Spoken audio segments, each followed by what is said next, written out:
Γεια σας παιδιά, θα σας δείξω έναν καινούριο χαρταετό που έχω φτιάξει χειροποίητο. Θα δείτε ότι έχει το πλαστικό πολύ χαλαρό και φουσκώνει και έτσι πετάει καλύτερα. Το πλαστικό κάνει αυτή την κοιλιά και ο χαρταετός πετάει πολύ πιο εύκολα. Θα δείτε τώρα.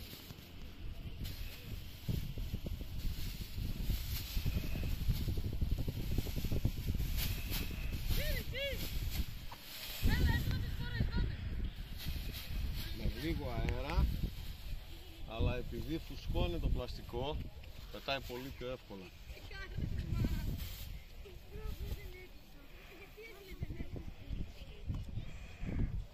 Τώρα θα το φέρω και κοντά να δείτε πως φουσκώνουν το πλαστικό.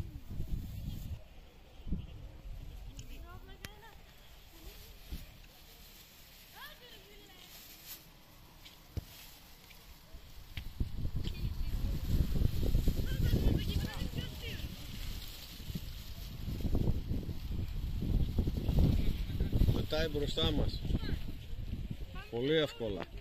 Το αφήνω τώρα πάλι να πάει ψηλά.